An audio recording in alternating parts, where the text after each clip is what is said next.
All right, guys. So the debate between me and Jake is out. And I think that one of the reasons why Jake should leave Islam is because of reasons like this. I'm going to play some timestamps. Oh, for those of you who want to watch it and haven't watched it yet, if you go to the God Logic Apologetics channel, the debate is there. And I officially flushed it out with a load of timestamps. So I don't know if you guys can see that, but it's flushed out with a load of timestamps. Now we're going to go over one right now. The line. So that's why I said, okay, you know what, forget that. Let's go ahead and put the Islamic dilemma stuff aside without having to filter out everything with Muhammad and the Quran behind you to tell you what to read out of the Bible. And let me just ask you, if I were to remove all of this corrupted stuff that you guys go to, what would you have? So that's why the question fell into pre-Muhammad's birth. How can you connect him to the Abrahamic faith using authentic, uncorrupted sources? What do you have? You mean that the source itself is totally uncorrupted? Yes. Doesn't exist? Right. And so that's why there's a... You mean that the source itself is totally uncorrupted? Yes. Doesn't exist? Right. Did you catch that? You have. So that's why the question fell into pre-Muhammad's birth. How can you connect him to the Abrahamic faith using authentic, uncorrupted sources? What do you have? You mean that the source itself is totally uncorrupted? Yes. Doesn't exist? Right. And so that's why there's a... It doesn't exist. This was one of the most detrimental points that literally proved what I've been trying to say this whole time about Islam, about Muslims, and about how they want to defend their religion. Muhammad gets to come out and make all these statements, and Muslims get to just throw out all of the information that makes Muhammad false. Excuse me one second. And it really makes absolutely no sense. And peep this. Jake kind of forgot what the point of the debate was about. It says Islam's problem with history. He knew that I was presenting an argument based on how disconnected Islam is. And he proved my point every step of the way. Every issue that we went over somehow just wasn't a problem to him. But that's the point. Every time I present something that's problematic, according to history, you guys act like history just doesn't matter. So even right there at that point, he proved my point. Nothing, pay attention. Nothing uncorrupted existed when it comes down to the scriptures that we are supposed to utilize to verify whether Muhammad is a true prophet. He even said that the Injil itself was never documented accurately. It was always corrupted from the jump. I'm going to see if I can find that timestamp. Continuity issue with Islam's own historical foundation, because you guys say Islam didn't start with Muhammad. You guys say Islam started all the way with Adam and then all the way up until Muhammad. Yeah. And so therefore there has to be a historical religious foundation, whether you want to disagree or accept how later the manuscripts are or how close they are or not. You still have to have some sort of foundation that we can look at and say, this is reliable. But you point the finger and say, this isn't reliable. And then you go to what you just said wasn't reliable to try to prove your case for Muhammad. Now, I don't know. I don't do that, but yeah, go ahead. Yes. Now, I don't, that's what I was about to say. I don't know if you particularly do that, but a lot of Muslims do that. And then they cop out and say, well, I was only doing it because I'm talking to a Christian. I don't really have to because I believe in the Quran. So I think that is very convenient to have Muhammad come saying all these things, saying, believe in the previous prophets, believe in the previous scriptures. He says he confirms them. He says they have nothing to stand on unless they observe them. And I'm not saying that the Quran is exempt from these statements either. But the only thing that we can use out of those statements is what the Quran says. So the Quran is verifying its own claims with the Quran. I can't verify the claims with the previous scriptures that he's using to make himself a true prophet. That's just too convenient for me, bro. I can't. There's no way I can believe Muhammad is a true prophet. There's not one single prophet that ever came and had to have this issue with being so out of line with every single thing that he talks about prior to him even being born. You see, so, and we'll get Jake's response from this. Notice this, though. This entire breakdown makes 100% sense, right? We do not have a single prophet that came and had these issues with verifying who he says he was. I'm a prophet. I'm in line. I go with these scriptures. I'm sent right along with these other prophets that came, representing Yahweh, except for Muhammad. Now let's see what he says. History doesn't even agree with him, but he says he agrees with the history. So, yeah. Well, as I said, I don't believe in Islam because I found the Prophet Muhammad in the Bible, or because of some prophecy in the Bible about the coming of Islam. That's not why I believe in the Prophet. That's not why I believe that the Quran is true. If I did, that would be a different discussion. Now I'm saying, your argument assumes that I do need that I do need to find the Prophet, that I do need to find the coming of Islam, that I do need to find this in the previous scriptures. That's a standard which you set, which is a criteria for you. The Quran sets it in chapter 2, verses 2 through 5. But hold on a second. That's a standard which you set for whether or not you think the Quran is true or the Prophet is true. Right. But I think I have independent reasons for why I believe, and you don't have to accept them. That's fine. But I don't agree with this standard that I need to find, let's say, even as a Christian, that I need to find Jesus in the Old Testament. Now, you probably do believe that, and you think that you have scriptures and prophecies or texts that you can go to. Well, to be fair, in the New Testament, he says it, and then we can actually go verify that. I mean, he says Moses spoke about him. I understand. We go to Deuteronomy 18:18, and then and I'm we find saying the that passage. we bring the Jews in, and they say you're distorting our scripture, and our scripture, and that's fine. and our scripture doesn't and that's say fine, that. But one thing we don't say is that it doesn't exist, and we don't need to use it. Boom. We go back You're and forth saying- with them about it. Yes, but what I'm Boom. You see what Jake said? Basically, it's not really a problem. I mean, y'all got people saying the same thing about y'all and this and that. You see my quick response to that? Yeah, sure. People might have disputes about that and about Jesus being foretold and that was him in the Old Testament and making those connections. But the one thing we don't say is that it doesn't exist and it's corrupted. We actually debate you on whether the information that Christ was talking about, right, is true.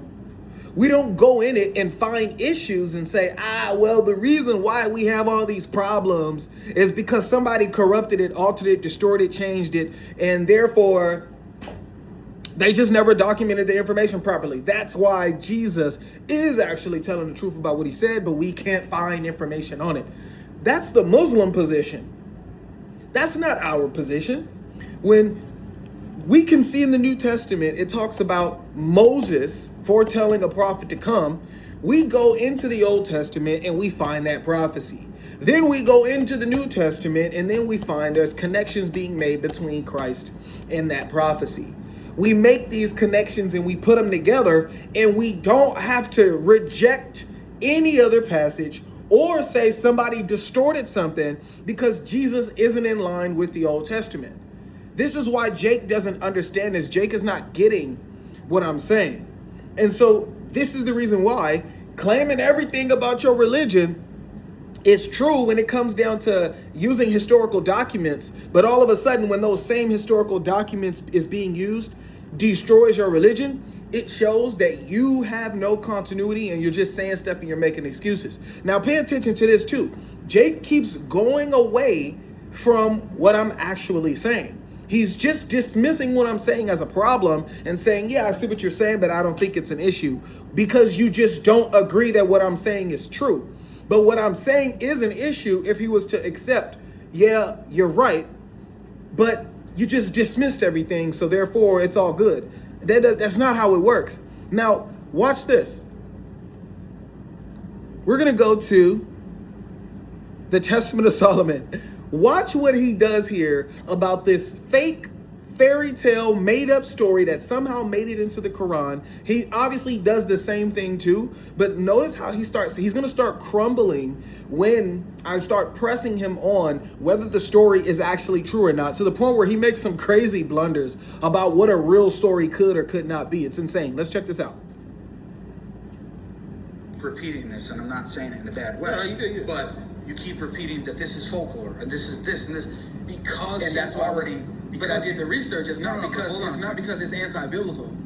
No, it's because you already have a position. Well, you just said it was anti-biblical, but But that's not because I don't believe that it's folklore because Yeah, it's you anti-biblical. believe I'm it's- saying that this folklore is anti-biblical.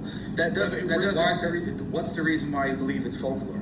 Okay, so the reason I'll tell you right now. So Because of the source that we possess today, which you can read from. I don't have any problem with it. no, Notice this. Notice this. Okay. Jake is trying to tell me in this moment the reason why I am rejecting the Testament of Solomon and saying that it's folklore is because it is anti-biblical. Being anti-biblical just means that this doesn't align with the biblical narrative. That doesn't mean that that story is not true. The reason why we know that that story is not true is because of the bullet points that I am going to lay down in the actual debate when I'm talking to him. But see, Jake took his viewpoint and thought that I was actually doing that, which is anything that goes against the Quran is false and anything that goes with it is true. He thinks that I'm saying anything that goes against the Bible is false and anything that goes with it is true. I'm actually not saying that. I'm saying that I actually have outside evidence to show and prove that this is a folklore. Whether you want to believe it or not, we have more evidence to prove this to be the case. I can tell you. No, but hold on. It's not because I'm a Christian. No, but it's because you believe that this writing, right, has folklore in it. Right. I understand it. It's No. a book It of is folklore. It is Yeah, folklore. but here's It's not the because it question. has folklore in it. The question is, the narrative how- created about Solomon is fake. Yes, but how do you know that the entire narrative is fake? What do you mean by the entire narrative? Well, If I including- create a story, like for example, Bigfoot went up to Yosemite and grabbed a car and threw it down the road. And then Muhammad comes and says Bigfoot went up to Yosemite, kicked the car, and threw it down the road. Bigfoot never threw the car, he kicked it.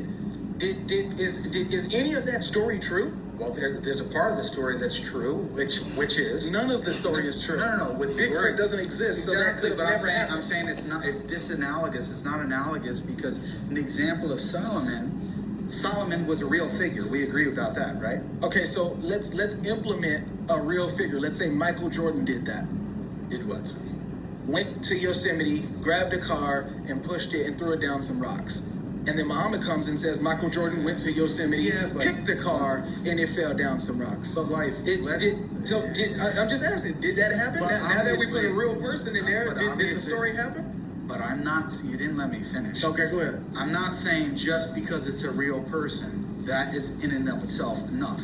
But I'm trying to make a distinction that there are things that are in the story. I mean, I haven't even read the story, but I'm saying Struggling. there are things about the story that you and I both agree are true. That Solomon was a real person. No, that's not But enough. that's not about the story though. Well, he's in the story. Yeah, but the story isn't about how Solomon is a real person. The story is about how Solomon is doing magic No, but- because jinns taught him. I know. And he but has what a I'm saying he has to a you is- magic ring what I'm saying and to he's you is- controlling demons. What I'm saying to you is there are aspects of the story that we both agree with. That, for example, I'm using a simple example, that Solomon was a real person. I agree. How much of the story would you agree with? I don't know because I haven't read it. I have to read the whole thing. I wouldn't agree with any of it because it's a fake story, all of it. All of it, Yeah, none of it is real. there are things, right? So You there- can use real places like Babylon existed, right? Right. Solomon existed, right? Rings exist, right? We both believe demons exist, right? So we agree that, yeah, things inside of the story exist. I True. can make up a fake story and use real things that exist. I mean, it make up- happens all the time. So Jake, clearly, for context, I had to let it play out fully, right? The story is fake, right? But the fake story does use real figures, real places, and real beings.